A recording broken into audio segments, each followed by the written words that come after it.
जय हिंद दोस्तों, स्वागत है आपका।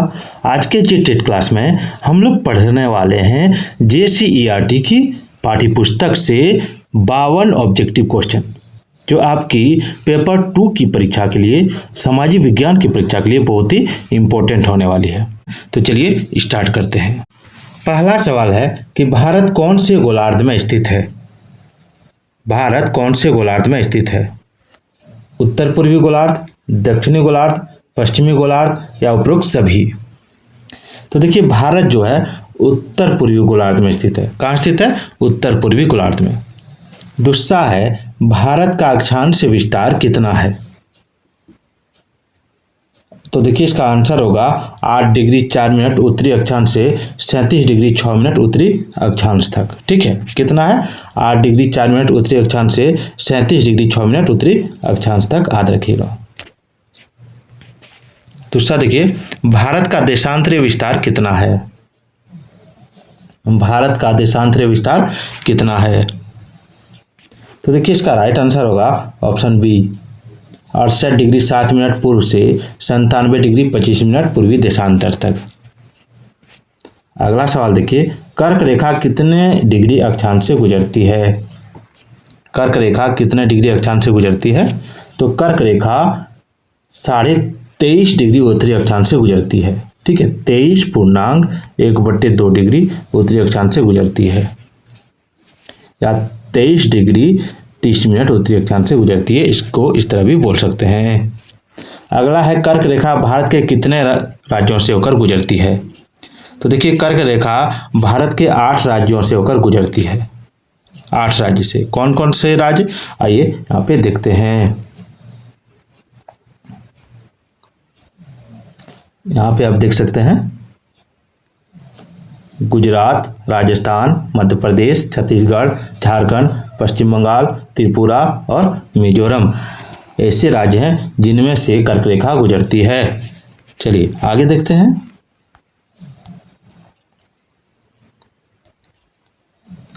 भारत के भूभाग के दक्षिण पूर्व में कौन सा द्वीप समूह स्थित है?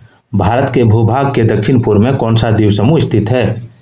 तो देखिए, इसका राइट आंसर होगा ऑप्शन बी, अंडमान और निकोबार द्वीप समूह। अंडमान और निकोबार द्वीप समूह।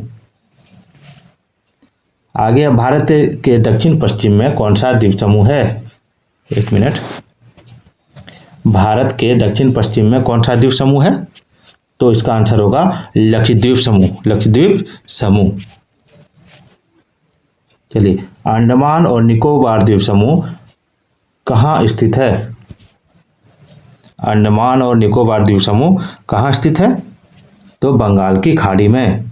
लक्षद्वीप समूह कहाँ स्थित है? लक्षद्वीप समूह कहाँ स्थित है? तो अरब सागर में। चलिए, आप देख रहे हैं JCERT द्वारा जो प्रश्न बैंक उत्तर पुस्तक निःशुल्क वितरण जो है, तो जो 2024 का निकला हुआ था, उसी बुक से मैं आपको पढ़ा रहा हूं।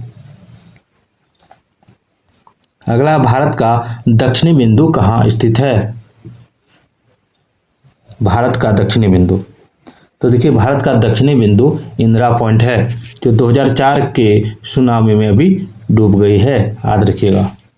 आगे है, भारत का उत्तरी बिंदु कौन सा है? तो देखिए, भारत का उत्तरी बिंदु इंदिरा कॉल कहलाता है। आगे है, भारत के भूभाग का कुल क्षेत्रफल कितना है? तो देखिए, भारत के भूभाग का कुल क्षेत्रफल है आपका 32.8 लाख वर्ग किलोमीटर। आगे, भारत का क्षेत्रफल विश्व के क्षेत्रफल का कितना प्रतिशत है? तो 2.4%। 2.4%।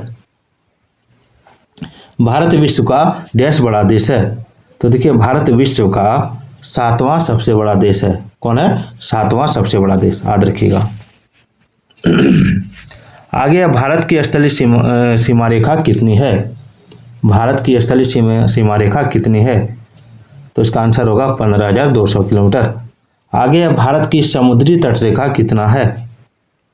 तो इसका आंसर होगा 7,516.6 किलोमीटर। ठीक है, चलिए आगे देखते हैं। आगे, भारत के पूर्व में कौन सा सागर स्थित है? भारत के पूर्व में कौन सा सागर स्थित है? तो देखिए भारत के पूर्व में बंगाल की खाड़ी स्थित है। भारत के पश्चिम में कौन सा सागर स्थित है? तो पश्चिम में अरब सागर और दक्षिण में हिंद महासागर। आगे भारत के अक्षांश और देशांतर का लगभग विस्तार कितना है? भारत के अक्षांश और देशांतर का लगभग विस्तार कितना है? तो इसका राइट आंसर होगा ऑप्शन ए 30 डिग्री। आगे भारत की मानक आम्लतर माना गया है। तो देखिए भारत की जो मानक आम्लतर माना गया है वो है आपका ऑप्शन बी 82 डिग्री 30 मिनट पूर्वी देशांतर। भारत का सबसे पूर्वी देशांतर कौन सा है?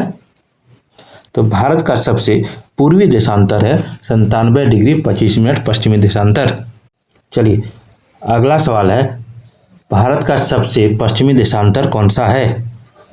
भारत का सबसे पश्चिमी देशांतर, तो इसका राइट आंसर होगा 68 डिग्री 7 मिनट पूर्वी देशांतर। आगे देखिए कर्क रेखा किस राज्य से नहीं गुजरती है? कर्क रेखा किस राज्य से नहीं गुजरती है? तो इसका आंसर होगा उड़ीसा। क्या होगा? उड़ीसा। राजस्थान, छत्तीसगढ़ और त्रिपुरा से गुजरती है। आगे निम्न में से कौन सा द्वीप भारत और श्रीलंका के मध्य स्थित है? तो इसका राइट आंसर होगा ऑप्शन सी रामेश्वरम। आगे भारत में सर्वाधिक लंबी समुद्री तट सीमा वाला राज्य कौन सा है? तो देखिए इसका राइट आंसर होगा ऑप्शन बी गुजरात। आगे भारतीय संघ में कुल कितने राज्य हैं? तो 28 राज्य हो जाएगा। भारत की मानक आम्लतर कहां से गुजरती है? तो इसका आंसर होगा मिर्जापुर से। अगला है भारतीय संघ में कुल कितने केंद्र शासित प्रदेश हैं? तो इसका राइट आंसर हो जाएगा 8। आगे जमशेदपुर से हजारीबाग जाने के क्रम में कौन सी रेखा पार की जा सकती है? कौन सी रेखा पार किया जा सकता है? तो देखिए इसका राइट आंसर होगा ऑप्शन ए कर्क रेखा। आगे पूर्व से पश्चिम भारत की लंबाई कितनी है? तो इसका राइट आंसर होगा 2933 किलोमीटर। 2933 किलोमीटर। और उत्तर से दक्षिण भारत की लंबाई कितनी है? तो इसका राइट आंसर होगा ऑप्शन बी 3214 किलोमीटर। 3214 किलोमीटर। आगे भारत को लगभग 2 बराबर भागों में कौन सी रेखा बांटती है? तो आंसर होगा कर्क रेखा। कर्क रेखा याद रखिएगा, कर्क रेखा। आगे है कि 1869 में स्वेज नहर के खुलने से भारत और यूरोप के बीच की दूरी कितना कम हो गया है? तो इसका आंसर होगा ऑप्शन डी 7000 किलोमीटर। चलिए आगे देखते हैं। आगे भारत की प्रादेशिक जल सीमा तटरेखा से कितना समुद्री मील है?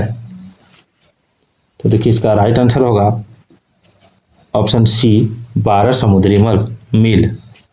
उत्तराखंड, उत्तर प्रदेश, बिहार, पश्चिम बंगाल और सिक्किम की सीमाएं किस देश को छूती हैं? तो इसका राइट आंसर होगा ऑप्शन सी नेपाल। आगे है 9 डिग्री चैनल किन्हें अलग करती है? तो इसका राइट आंसर होगा लक्षद्वीप और मिनिकॉय को। भारत की सीमा उत्तर पश्चिम में किससे मिलती है? तो इसका राइट आंसर होगा पाकिस्तान और अफगानिस्तान से। भारत की सीमा उत्तर में किससे मिलती है? तो इसका राइट आंसर होगा चीन, नेपाल, भूटान यानी उपयुक्त सभी से। आगे भारत की सीमा पूर्व में किससे मिलती है? तो इसका राइट आंसर होगा म्यांमार, बांग्लादेश, भूटान यानी ए और बी दोनों से। आगे भारत के दक्षिण में समुद्र पार करके 2 द्वीप समूह राष्ट्र कौन सा है? तो इसका आंसर होगा श्रीलंका और मालदीव। आगे भारत और श्रीलंका के बीच कौन सा जल संधि है? तो इसका राइट आंसर होगा पाक जल संधि। आगे आदम ब्रिज के उत्तर में कौन सी खाड़ी है? तो इसका राइट आंसर होगा पाक की खाड़ी। आदम ब्रिज के दक्षिण में कौन सी खाड़ी है? तो इसका राइट आंसर होगा मन्नार की खाड़ी। आगे 10 डिग्री चैनल किन्हें अलग करती है? तो उसका राइट आंसर होगा लिटिल अंडमान और कार निकोबार को। चलिए आगे देखते हैं। आगे है क्षेत्रफल की दृष्टि से भारत का सबसे बड़ा राज्य कौन सा है। क्षेत्रफल की दृष्टि से भारत का सबसे बड़ा राज्य कौन सा है। तो इसका राइट आंसर होगा ऑप्शन सी राजस्थान। आगे है मैकमोहन रेखा निम्नलिखित में से किन दो देशों को अलग करती है। तो इसका राइट आंसर होगा भारत और चीन। आगे है कर्क रेखा गुजरती है कि कहाँ से गुजरती है। तो देखिए मध्य प्रदेश से, मिजोरम से, त्रिपुरा से, यानी उपयुक्त सभी से। डुरंड रेखा निम्नलिखित में से किन दो देशों को अलग करती है। तो भारत और अफगानिस्तान, ऑप्शन सी हो जाएगा। आगे रामेश्वरम कौन से द्वीप में अवस्थित है। तो इसका राइट आंसर होगा पंबन द्वीप। आगे है ग्लोब पर भारत की अवस्थिति कैसी है। तो इसका राइट आंसर होगा दक्षिण एशिया में। कौन सा महत्वपूर्ण अक्षांश भारत को लगभग 2 बराबर भागों में विभाजित करता है। तो इसका राइट आंसर होगा ऑप्शन डी 23 डिग्री 30 मिनट उत्तर। अगला भारत के कितने राज्य समुद्र के किनारे पर हैं। तो इसका राइट आंसर होगा ऑप्शन सी 9 डिग्री। तो दोस्तों वीडियो कैसी लगी एक बार कमेंट जरूर कीजिएगा।